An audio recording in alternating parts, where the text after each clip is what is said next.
Madame, Monsieur, bonsoir. C'est le grimpeur italien Marco Pantani qui a remporté à l'Alpe d'Huez la grande étape alpine du Tour après s'être détaché à 13 km de l'arrivée. Bis repetita, comme hier, l'Espagnol Indurain est arrivé deuxième et il consolide bien sûr son maillot jaune. Comme hier, nous consacrerons une très large place aux exploits des forçats de la route avec une édition spéciale présentée par Étienne Lénart, entouré d'invités avec de très nombreux reportages. Auparavant, je vous propose de prendre rapidement connaissance des grands titres de l'actualité de ce mercredi, à commencer bien sûr par l'aggravation de la situation en Bosnie. Les Serbes ont confirmé aujourd'hui qu'ils n'avaient nullement l'intention de quitter l'enclave musulmane de Srebrenica, conquise militairement hier. L'OTAN s'est contentée de condamner fermement à cette prise d'une zone en principe protégée par l'ONU. En France, vive inquiétude des spécialistes de la lutte antiterroriste après l'assassinat hier dans le 18e arrondissement de Paris d'un imam cofondateur du FIS et qui prenait le dialogue avec les militaires d'Alger. Nous ferons le point de l'enquête. Après le drame de l'autoroute A9, le chauffeur du car accidenté et deux des responsables espagnols de la société de transport ont été écroués à Nîmes pour avoir violé la législation sur les temps de conduite. À l'Assemblée, à Paris, début de la discussion du collectif budgétaire avec les états d'âme d'une partie de la majorité, notamment l'UDF. La TVA augmentera finalement de 2% comme prévu, mais dès le 1er août. Avant de développer tous ces titres, tout de suite, nous retrouvons Étienne Lénart et ses invités en direct de l'Alpe d'Huez. Hier, Étienne, on a beaucoup parlé de la consommation de pâtes par les coureurs. Ce soir, on pourrait dire des pâtes, oui, mais des Pantani. Bien joué Bruno Mazur, bonsoir Madame, Monsieur, bonsoir. Nous sommes effectivement à l'Alpe d'Huez. Nous avons vécu une journée, je pèse mes mots, absolument inoubliable. Vous étiez sans doute des millions devant votre écran de télévision cet après-midi. Ils étaient des centaines de milliers sur la route du Tour de France et spécialement dans cette montée de l'Alpe d'Huez où, vous l'avez dit, l'Italien Pantani a remporté une superbe étape et Miguel Indurain, une fois de plus, a été l'un des grands bonhommes de la journée. Nous voyons tout de suite le résumé du jour avec Laurent-Frédéric Bollet. Au cœur des Alpes, il y a des routes qui serpentent et des coureurs qui arpentent les montagnes. Et ces forçats du vélo commencent aujourd'hui leur grande manœuvre à 70 km de l'arrivée. Laurent Jalabert et Richard Virenque s'échappent dans un beau mouvement d'unité à la française. Derrière, Indurain, bien calé en 3e position, reste néanmoins serein. Avec l'avance qu'il possède au général, l'Espagnol peut voir venir. Au sommet du col de la Croix de Fer, c'est le maillot à poids de Virenque qui passe en tête. C'est tout bon pour le classement de la montagne. À ce moment-là, Indurain est pointé à 1 minute 30, le Navarrais contrôle, mais on dirait qu'il sonne aussi la charge, peut-être pour refaire le même coup que la veille. Dernier répit pour les coureurs au barrage de Vernet. Sur l'eau, il y a des véliplanchistes, sur la route des vélos qui s'apprêtent à goûter l'enfer. 16 km de montée, 21 virages, et c'est ce diable de Marco Pantani qui va tenter crânement sa chance. Pantani irrésistible qui avale 1 à 1 tous ses adversaires. Derrière, Jalabert et son maillot vert tiennent bon, mais Virenque, lui, craque. Dieu que cette montée est longue. Indurain perd patience, saoulé, s'accroche à ses basques. Dans une voiture, Evgeny Berzin encourage son coéquipier Riche. Berzin qui a abandonné. À l'Alpe d'Huez, on est fort ou on n'est pas. Pantani fend la foule, cette foule qui fait la légende de cette étape, mais qui fait aussi peur. À 1 minute derrière, l'Italien Indurain semble souffrir, mais l'essentiel est une nouvelle fois sauf. Sa 2e place annonce encore plus sa victoire à Paris. Un dernier virage pour Pantani, une épingle à cheveux qui lui offre une dernière frayeur. Oui, l'arrivée elle est de l'autre côté, mais c'est la gloire qui est au rendez-vous. 4e victoire en 5 ans pour l'Italie. À l'Alpe d'Huez aujourd'hui, Pantani, c'était la tête et les jambes. La tête et les jambes, et cette montagne, cette superbe montagne de l'Alpe d'Huez a donc rendu son verdict. À mes côtés, Jean-Marie Leblanc, le directeur du Tour de France. Jean-Marie, bonsoir. Est-ce que Miguel Indurain a gagné le Tour de France aujourd'hui? Écoutez, l'observateur des choses du cyclisme que je suis a envie de vous répondre oui. Il a fait preuve d'une telle domination, d'une telle suprématie dans les contre-la-montre et même d'une telle maîtrise dans la montagne. Il a déjà relégué ses principaux adversaires tellement loin qu'a priori je vois mal comment il perdrait ce Tour de France. En revanche, l'organisateur a envie de vous répondre qu'il souhaite que non. Et j'aimerais bien que les jours prochains, il reste encore 1 semaine et demie de course, nous ayons encore des faits de course comme le magnifique raid du Suisse Tsulé hier, comme la victoire de Pantani aujourd'hui. Il reste, ne l'oublions pas, les monts du Forez, les Cévennes, toutes les Pyrénées à franchir, le Limousin. J'aimerais bien que Miguel Indurain vive encore un peu dans l'insécurité et qu'il se raconte encore de belles histoires du Tour de France d'ici l'arrivée à Paris. Merci pour cette première analyse. Voilà Bruno, on se retrouve tout à l'heure avec beaucoup de bonnes surprises dans notre 2e spécial sur la route du Tour de France ici à l'Alpe d'Huez. Le rendez-vous est pris dans l'actualité, d'abord et avant tout, bien sûr, l'aggravation inquiétante de la situation en Bosnie, alors que le Conseil de l'OTAN, réuni aujourd'hui à Bruxelles, s'est borné à condamner fermement la prise de l'enclave musulmane de Srebrenica par les milices serbes bosniaques. Radovan Karadzic, leur chef, a exclu tout retrait de ses forces. Au contraire, les Serbes semblent préparer une nouvelle épuration ethnique parmi les milliers et les milliers de réfugiés désormais sous leur contrôle. Tout de suite le point avec Stéphane Magnier. L'honneur de la Fort-Pronu, c'était ce geste du général Morillon. En mars 1993, au plus fort de la désespérance, alors que l'armée serbe menaçait de prendre Srebrenica d'un moment à l'autre, il était monté sur un char pour s'écrier « Ne vous abandonnons pas !» Ces mots avaient sauvé Srebrenica. Et c'est ainsi qu'était né le concept de zone de sécurité protégée par l'ONU. On y avait classé aussi Jepa, Goražde, Bihač, Tuzla et Sarajevo. Mais le geste de Morillon n'avait pas été apprécié des états-majors ni des politiques. Ces enclaves sont trop isolées, trop difficiles à ravitailler. Les casques bleus qui les défendent sont des otages potentiels, disait-il. Bref, la chute de Srebrenica aujourd'hui est à la fois un symbole terrible, mais aussi prévisible pour la communauté internationale. Un drame dont il faut maintenant gérer les conséquences, à commencer par les 20 000 réfugiés qui se sont massés dans ce petit village de Potocari, autour de la base des casques bleus hollandais. Les Serbes ont pris le contrôle de leur évacuation cet après-midi. Ils ont séparé les hommes, des femmes et des enfants et les ont fait monter dans des autobus sous les yeux de l'équipe de Médecins sans frontières qui les accompagne. C'était une scène absolument horrible, apparemment, les gens pleurant, criant, paniquant et étant chargés dans des bus, partant vers une direction inconnue, pas confirmée. Les gens parlaient de direction de Tuzla, mais sans qu'on ait encore confirmation. D'après les Serbes, les femmes et les enfants seront évacués. Les hommes, eux, seront interrogés. Et on ne sait rien de ce qui arrivera aux 7000 personnes restées dans la ville de Srebrenica, loin de tout témoin. Nous retrouvons tout de suite en direct de Sarajevo Gilles Rabin. Gilles, bonsoir. Tout d'abord, est-ce que vous avez des précisions sur le sort de ces milliers de réfugiés qui vivaient dans cette enclave musulmane ?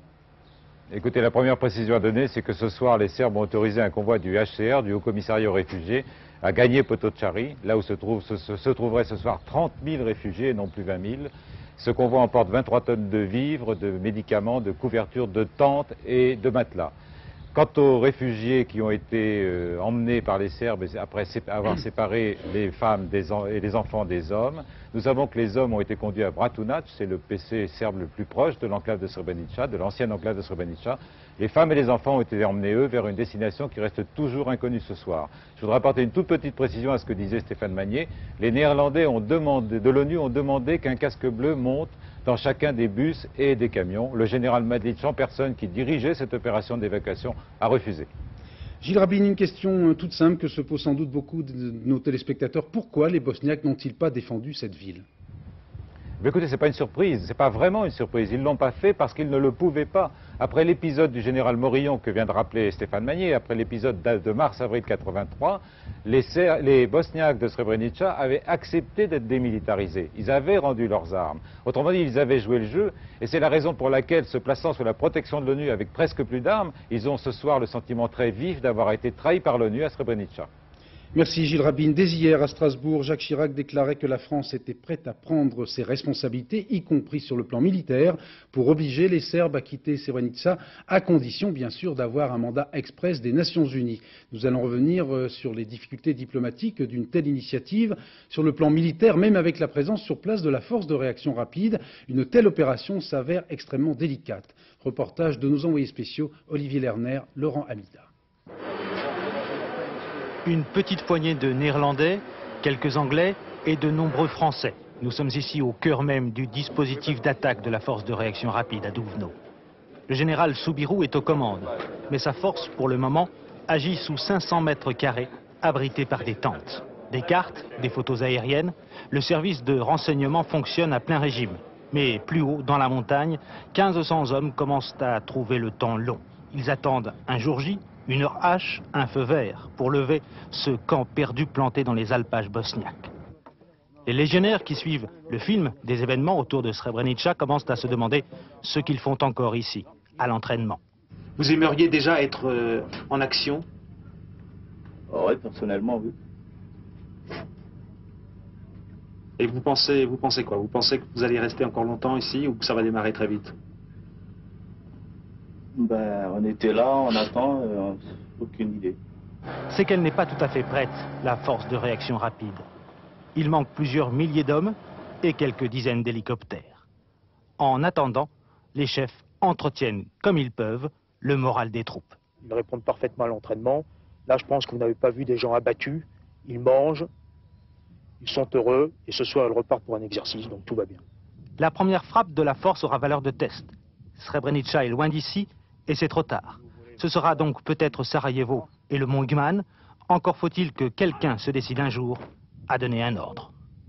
Rappelons qu'il y a 2 ans, le Conseil de sécurité de l'ONU avait établi 6 zones de sécurité, Tuzla, Bihac, Gorađe, Zepa, Sarajevo et bien sûr Srebrenica. La reddition, entre guillemets, d'une autre enclave musulmane, celle de Zepa, serait imminente selon les Serbes. Lors d'une cérémonie au Sénat, aujourd'hui, Jacques Chirac a commenté l'évolution de la situation. Si les enclaves ne sont pas respectées, et donc si l'enclave de Srebrenica n'est pas réhabilitée, alors c'est toute la mission de la force-ONU qui est en cause. Il faut alors se demander ce qu'elle fait là. Si à la première initiative serbe, elle renonce à assumer sa mission. Confirmant les déclarations de Jacques Chirac hier à Strasbourg, le ministère des Affaires étrangères a publié aujourd'hui un communiqué affirmant que la France est prête à contribuer avec tous ses moyens disponibles à toute opération qui serait décidée par le Conseil de sécurité de l'ONU pour obtenir le retrait des forces serbes de Srebrenica. La Maison-Blanche s'est dite prête à examiner cette proposition sans cacher son scepticisme. Les Britanniques, eux aussi, semblent très réticents. De même que les responsables de l'ONU sur place. Bref, Philippe Arroir, la France semble assez isolée. Oui, la France est sur une position de fermeté. Il faut reprendre Srebrenica par les armes si nécessaire. On ne peut laisser les zones de sécurité de l'ONU tomber les unes après les autres. Mais la France est aussi isolée. Elle a obtenu tout à l'heure le feu vert de l'ONU via le Conseil de sécurité. Mais elle ne peut agir seule. Il lui faut l'aide des pays qui ont des troupes sur place en Bosnie. Or, personne ne soutient la position musclée de Paris, pas même la Grande-Bretagne, son allié privilégié, qui se montre très réservé. Alors, est-ce à dire que la communauté internationale, sauf la France, se serait résignée à abandonner les zones de sécurité décrétées par l'ONU aux mains des Serbes, du moins les 3 qui sont situés à l'est de la Bosnie? D'où la question tout à l'heure de M. Chirac, à quoi sert la force-ONU si elle renonce à sa mission première, qui est de faire respecter les résolutions de l'ONU? La France espère encore un sursaut de ses partenaires, mais autant sur le plan diplomatique, la négociation est bloquée, que sur un plan militaire, le pessimisme est de rigueur. Et au bout du pessimisme, que reste-t-il sinon le retrait? Précisément avec cette dernière information, le président bosniaque Izetbegović a déclaré tout à l'heure que son gouvernement musulman demandera certainement le départ des casques bleus à expiration du mandat de la force-ONU, c'est-à-dire en novembre. Émotion, recueillement cet après-midi à la mosquée de la rue Mira, dans le 18e arrondissement de Paris. Il y avait des cérémonies de prière en mémoire de l'imam de cette mosquée, le premier responsable islamiste algérien assassiné sur le sol français depuis le début de la guerre civile larvée en Algérie. Les enquêteurs explorent 2 pistes, celle d'un règlement de compte au sein même de la mouvance islamiste et celle d'un assassinat commandité par les services spéciaux d'Alger, les militaires actuellement au pouvoir. Je vous propose de découvrir tout de suite le point de l'enquête avec nos reporters Michel Fine, Alain Dubas. Sur le trottoir de la rue Mira, le corps d'Ahmed Omar, ancien trésorier de la fraternité algérienne en France, l'équivalent du fils. Il vient d'être abattu par les meurtriers de Cher Sarawi en tentant de les ceinturer. À l'intérieur de la mosquée, tout s'est déroulé en quelques minutes. 18h40, la prière de l'après-midi vient de se terminer lorsque 2 hommes demandent une entrevue avec l'imam de la mosquée. J'étais à 20 mètres à peu près de la mosquée de ce côté-là. J'ai vu un homme qui dissimulait quelque chose sous un manteau, à peu près jusque-là, quoi, et qui dépassait un peu. Il est rentré à la mosquée. Après, il y a eu des coups de feu. Dans une petite pièce à côté de la salle de prière, le corps de Cher Sarawi gît sur le dos, touché à la joue d'un coup de fusil tiré à bout portant. Dehors, c'est la panique. Désigné par la foule, un homme est arrêté par les policiers, à tort. Il s'était simplement lancé à la poursuite des agresseurs. Les meurtriers, eux, sont partis à pied. Visiblement, ils n'ont pas préparé leur fuite. Rue Lagoua, ils s'emparent de cette Ford noire. En arabe, ils demandent à la conductrice de descendre. Le véhicule sera retrouvé 100 mètres plus loin. Les assassins, eux, sont introuvables. L'enquête commence. 36 quai des Orfèvres, les locaux de la SAT, la section antiterroriste de Paris, 18 hommes, en tout et pour tout, qui savent déjà que l'enquête sera longue.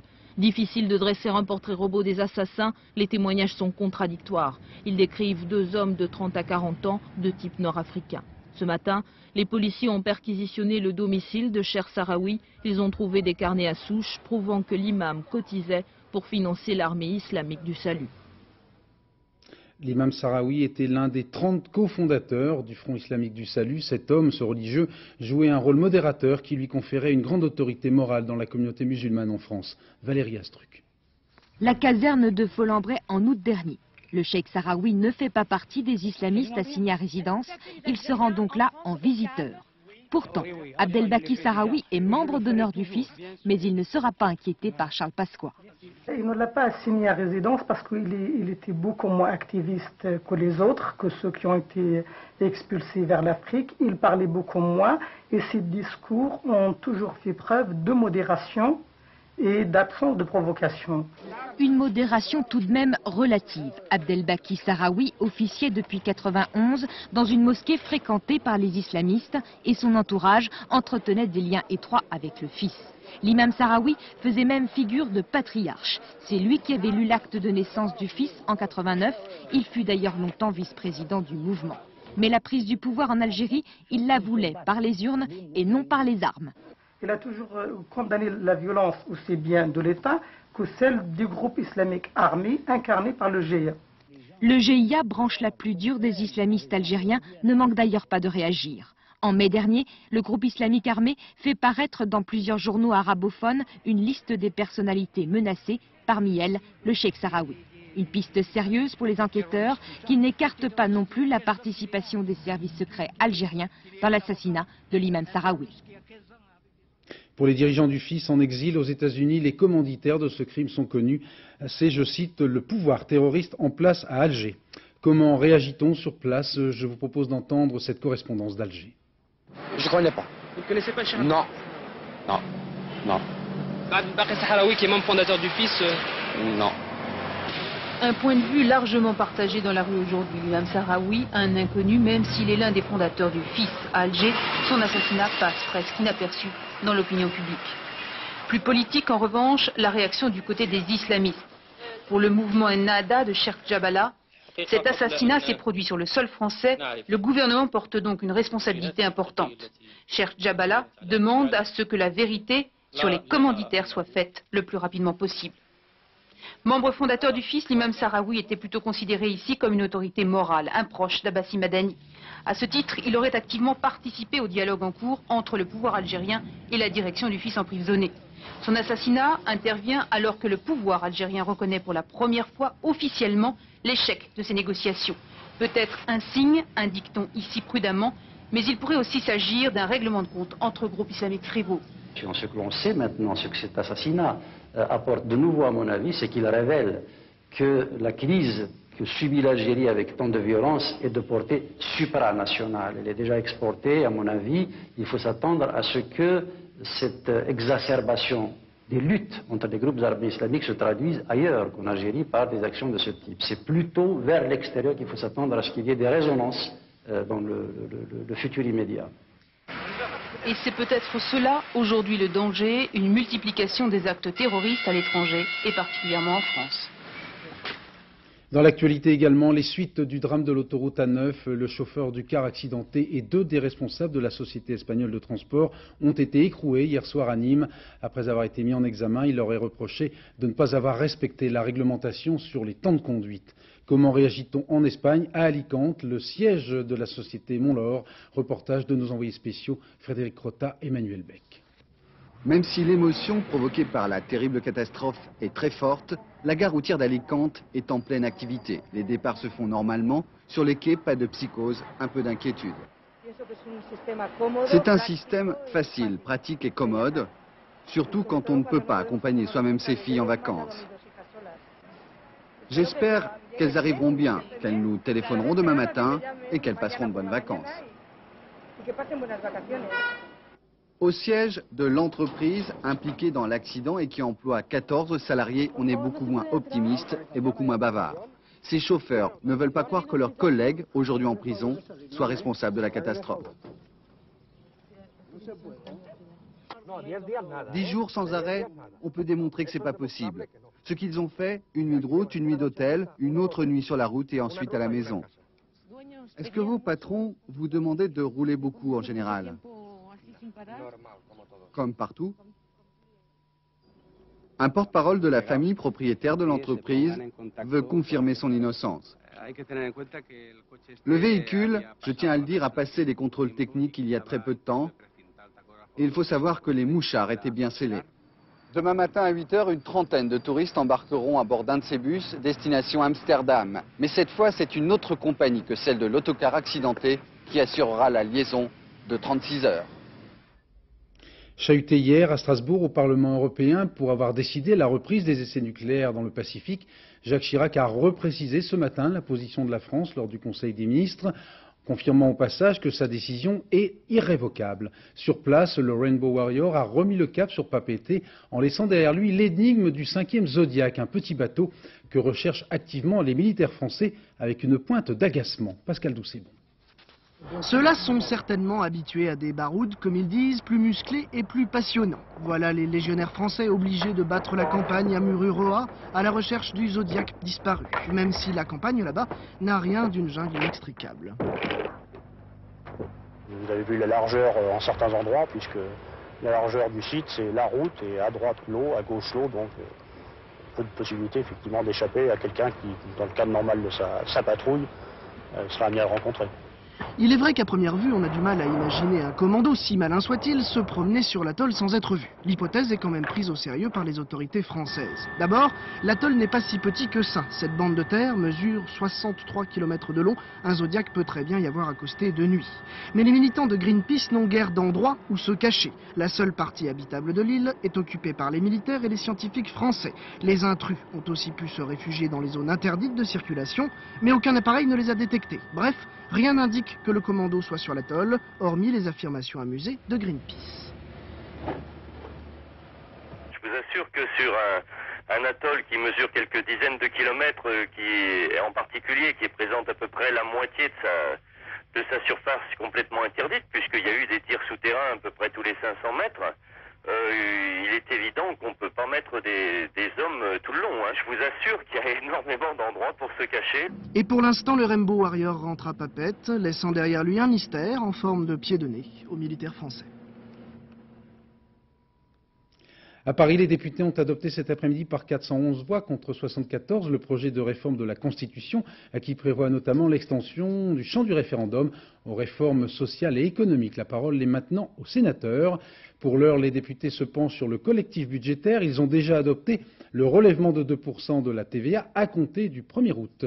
Mais de nombreux députés de la majorité, notamment du côté de l'UDF, ne dissimulent guère leurs états d'âme. Sur place à l'Assemblée, Roland Sicard, André Ixora. Un seul coup d'œil suffisait à s'en persuader, à l'Assemblée nationale, ça allait chauffer. C'est que le collectif budgétaire, avec ses allègements de charges sur les bas salaires pour faciliter l'embauche, avec ses réductions de déficit, mais aussi avec sa hausse de la TVA, a suscité des critiques. Critiques à gauche, c'est normal, mais aussi remarques à droite, et notamment à l'UDF. Depuis hier, il suffit d'écouter. Il y a des disciplines plus importantes, je reconnais extrêmement difficiles, à atteindre en matière d'évolution des dépenses publiques, comme le font nos voisins, si nous voulons faire partie des pays sérieux dans les 3 ou 4 prochaines années. Il faut une politique très claire de lutte contre le chômage, car les Français ont élu Jacques Chirac à l'Élysée et pas les marchés. On attendait une relance de la consommation pour relancer l'emploi. Et qu'est-ce qu'on voit? On voit une hausse de la TVA, des différents prélèvements et donc une baisse du pouvoir d'achat. Des députés qui s'impatientent, qui doutent, y compris à droite. On attendait la réponse d'Alain Juppé. Elle n'a pas tardé. Un seul ennemi menace l'économie française, c'est le doute. Et l'on sait à quel point la psychologie est importante dans l'économie. Le gouvernement est déterminé.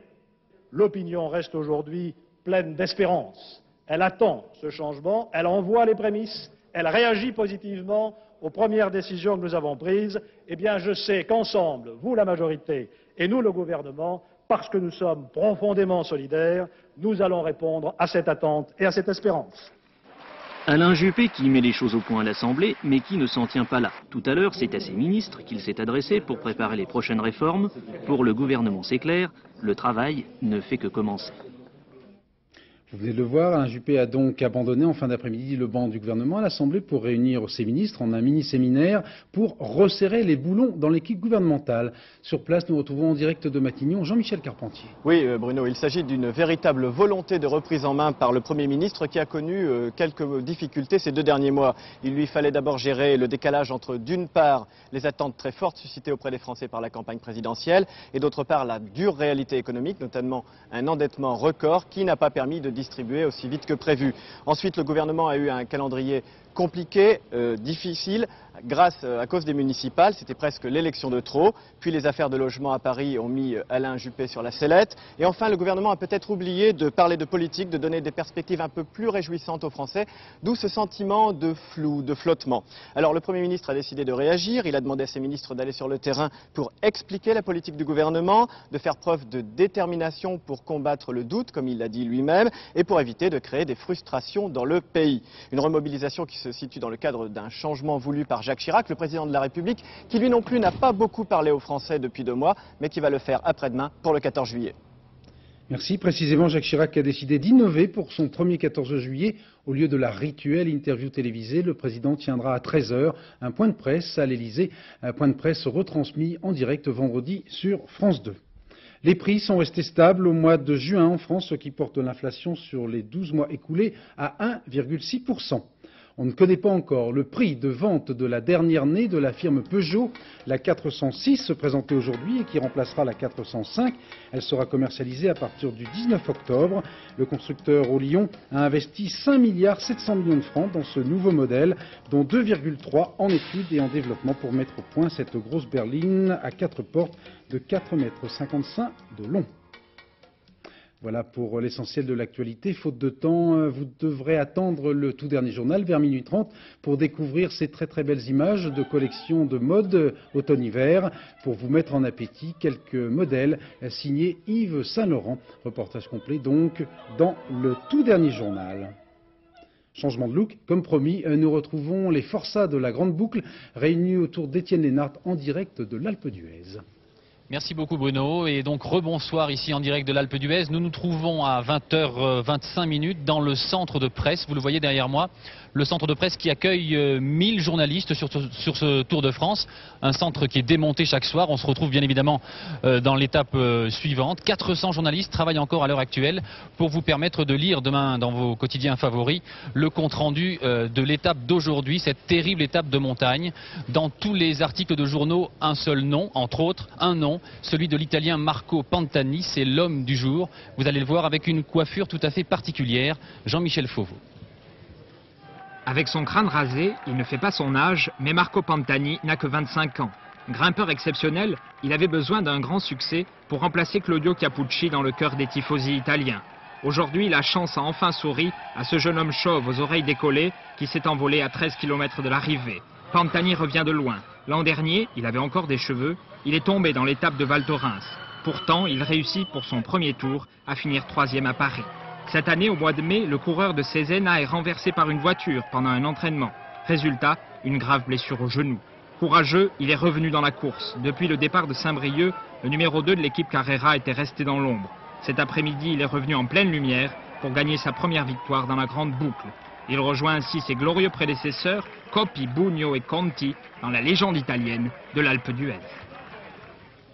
Avec nous Jean-Michel Rouet, vous êtes le patron de la rubrique cyclisme de l'équipe. Quel sera le titre de l'équipe demain matin? La loi des plus forts, tout simplement, parce qu'on a eu aujourd'hui droit au meilleur grimpeur du Tour, Marco Pantani, et à une nouvelle démonstration du meilleur coureur du Tour, Miguel Indurain. C'est aussi pour les journalistes de l'équipe une course contre la montre chaque soir pour que tout soit fait à l'heure? Oui, tout à fait, surtout quand les conditions météorologiques sont celles d'hier soir avec l'orage et des problèmes de communication téléphonique, on doit faire vite et le mieux possible. Merci beaucoup Jean-Michel Rouet. Alors bien évidemment Pantani et Indurain, les deux grands hommes du jour, mais il y a eu, et c'est classique dans les étapes de montagne, de terribles défaillances, de terribles chutes également. Vous allez le voir avec ce reportage de Philippe Visserias et Jacques Garniche, l'abandon du maillot jaune du premier jour, Jackie Durand, qui malgré tous ses efforts a été obligé ce soir de quitter le Tour. 80 km/h après le col de la Madeleine.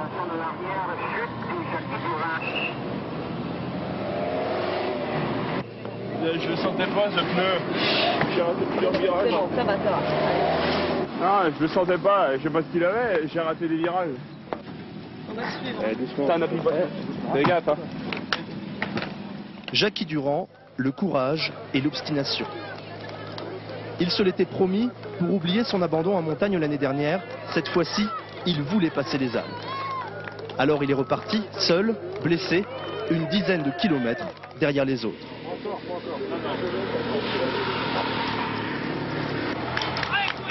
Du maillot jaune de Saint-Brieuc à la souffrance des Alpes, voilà son Tour de France, comme un goût d'inachevé. Quelques kilomètres avant Saint-Jean d'Arves, loin, trop loin du col de la Croix de Fer et des 21 lacets de l'Alpe d'Huez, Jackie Durand abdique. Une crevaison à 80 km/h, on s'en ressort pas indemne. On me dit souvent que j'ai de la chance. Là, en 4 jours, 2 chutes, je crois que c'est pas trop ça. Cette année encore, Jackie Durand ne passera pas les Alpes. Mais en Bretagne, il a connu l'ivresse du maillot jaune. C'est peut-être cette image-ci qu'il gardera du Tour 95. Voilà, et ces images, vous les retrouverez demain dans vos quotidiens. C'est aussi une performance technique. Nous nous trouvons ici au stand, si je puis dire, de l'agence photo Reuters. Jean-Paul, vous avez suivi, vous, la route du Tour aujourd'hui sur les motos. C'est compliqué d'être photographe sur un Tour de France? C'est assez compliqué, surtout dans une étape comme l'Alpe d'Huez, dans les derniers kilomètres, parce qu'il y a beaucoup de monde et le passage des motos se fait très difficilement. Il y a beaucoup de public, des milliers de personnes, et on essaye, avec l'aide du moteur qui joue un très grand rôle, d'essayer de faire la photo du jour. Alors on voit là les photos qui sont envoyées donc à votre siège, j'imagine. Tout est informatisé? Oui, tout est numérisé, on scanne directement et ensuite on envoie ça par le réseau Numéris. Donc l'agence reçoit ça à Paris et ensuite dispatche toutes les photos dans Et là aussi il y a une compétition entre les agences, il faut faire le plus vite possible. Absolument, oui. Il y a une compétition entre l'AFP, AP et puis d'autres agences magazines. Il faut sortir la meilleure photo, l'envoyer le plus rapidement possible et puis qu'elle plaise aux journaux. Voilà, toutes les photos donc vous retrouverez demain dans vos journaux. Merci beaucoup Jean-Paul. On va retrouver maintenant dans un autre endroit de cette station de l'Alpe d'Huez Thierry Clopeau. Thierry, vous êtes avec le soigneur, je crois, de l'équipe Castorama et il y a au terme d'une étape de montagne beaucoup de travail. Oui, absolument, Étienne. Et puisqu'on a la permission, on ne va pas se gêner. On va retrouver tout de suite Laurent Madouas, premier français de l'étape et 13e au classement général. Donc on rentre dans la chambre de Laurent Madouas, qui a beaucoup souffert, qui s'est battu aujourd'hui sur cette grande étape alpine.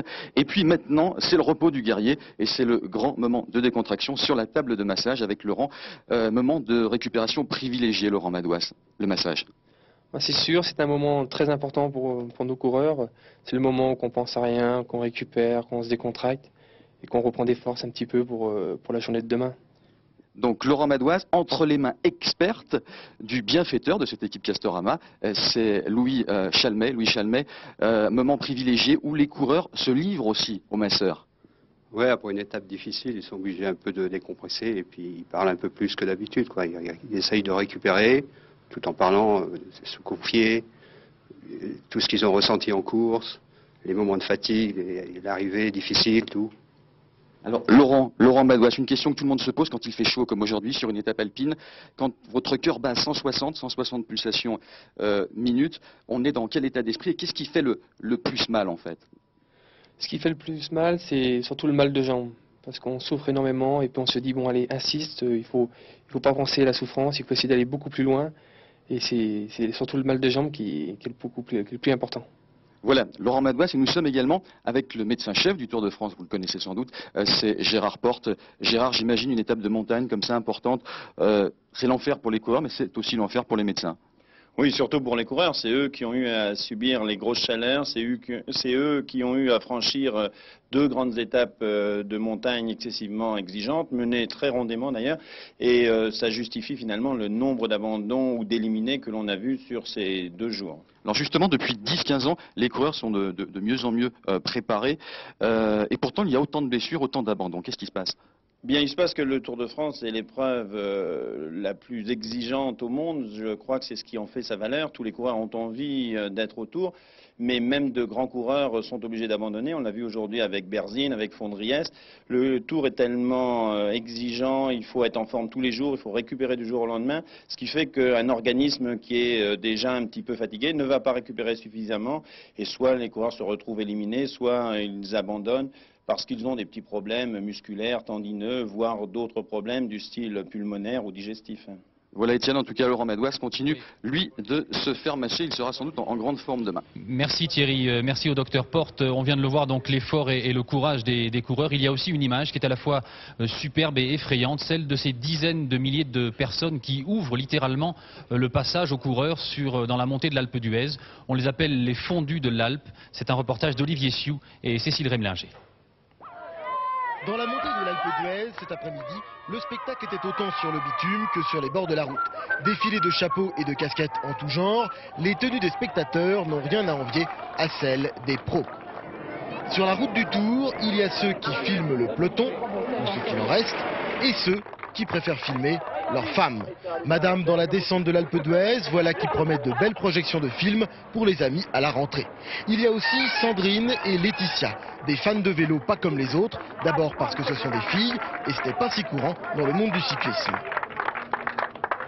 Ah, avec un sourire en plus! Leur passion à elles, c'est de photographier les coureurs, en tout cas ceux qu'elles reconnaissent, et il y en a pas mal. On a pris Pantani, Indurain, Virenque, bien sûr. Qu'est-ce qu'on a fait encore? Jalabert, Gérard Ruet. Comment vous les reconnaissez alors? Parce qu'on les connaît depuis le temps qu'on suit le Tour de France et on aime bien le vélo. Avec quelques dizaines de photos en plus dans la boîte, ce soir, Sandrine et Laetitia auront bien complété leur album personnel.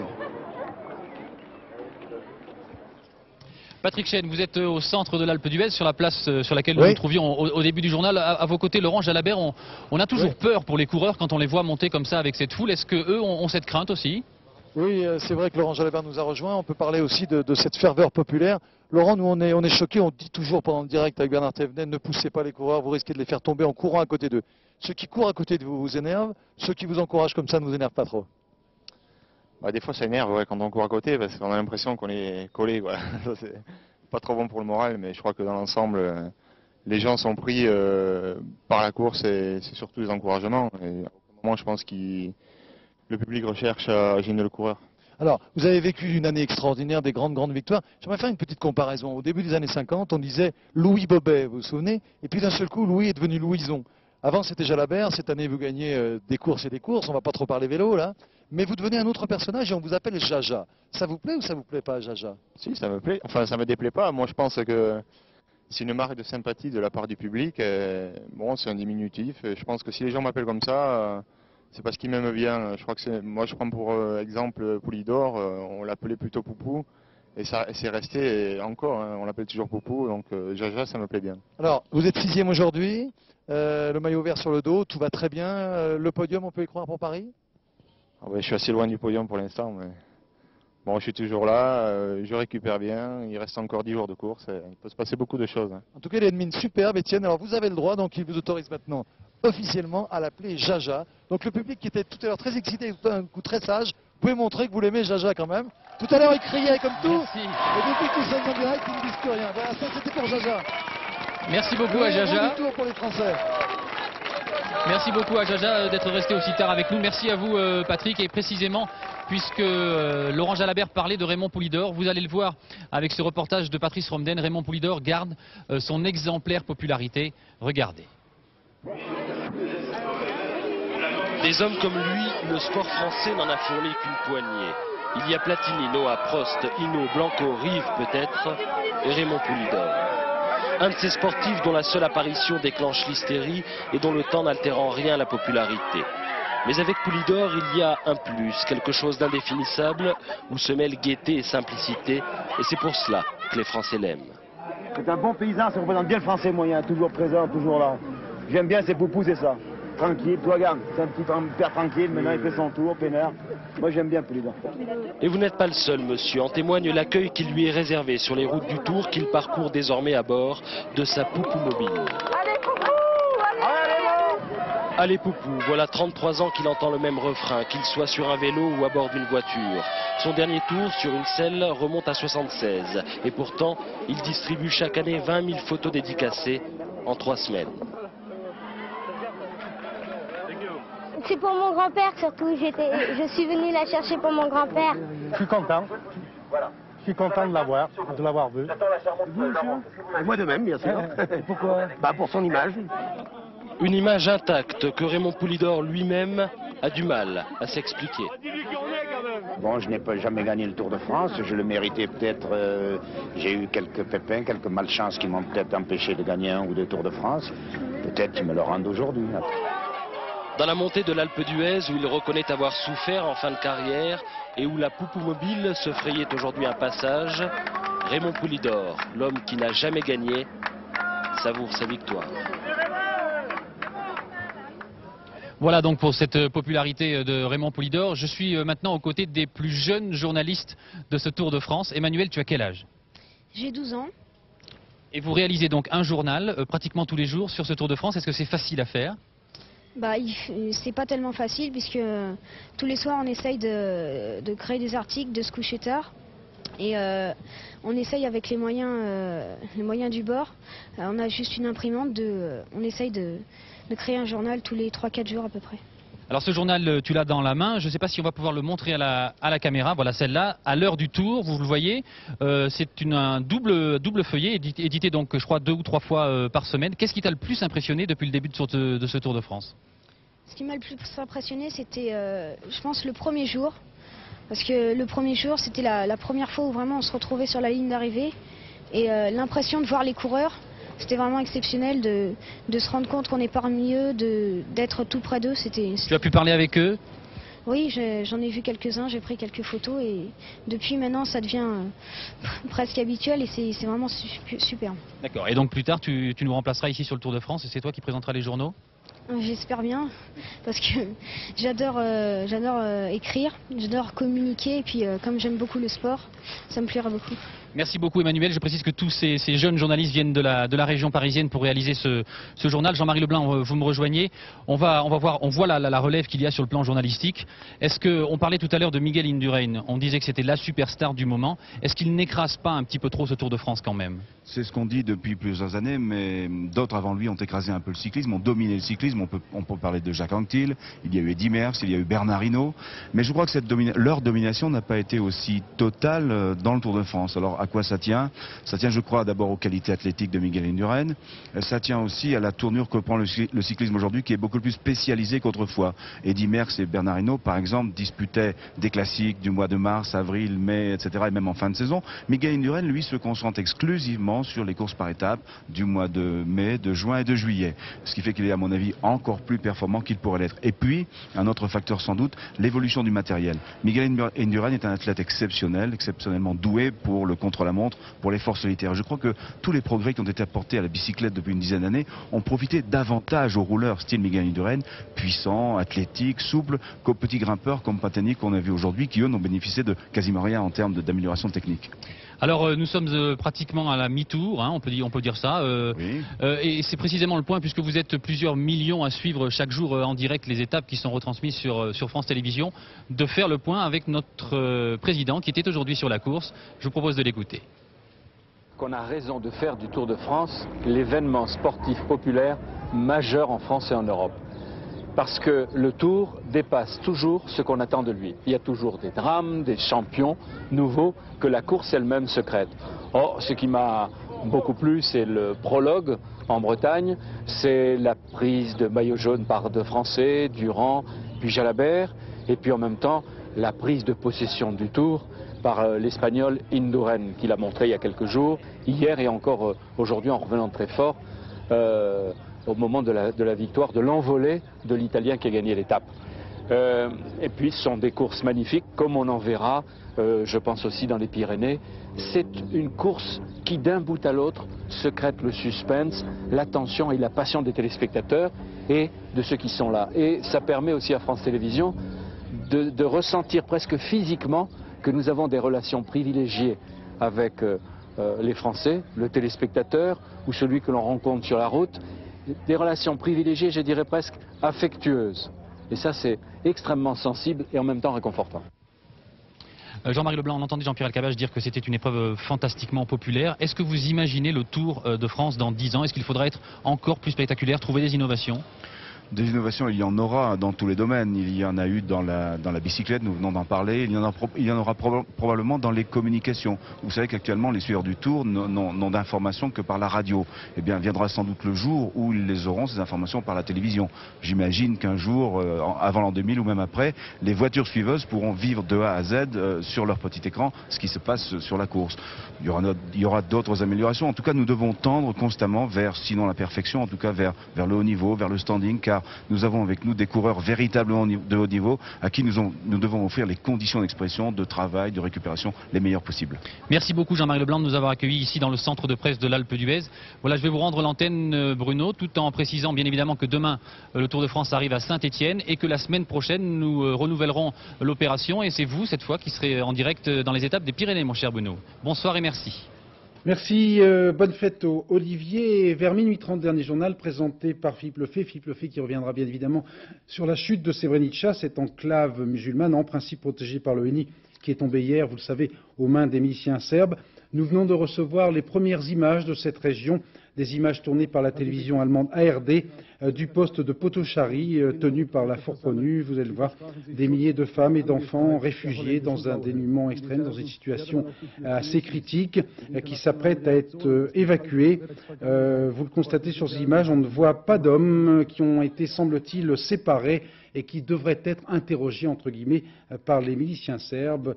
Voilà une information qui est assez inquiétante. Nous y reviendrons dans nos prochaines éditions. Je vous souhaite une excellente soirée. Je vous donne rendez-vous à demain 20h. Merci.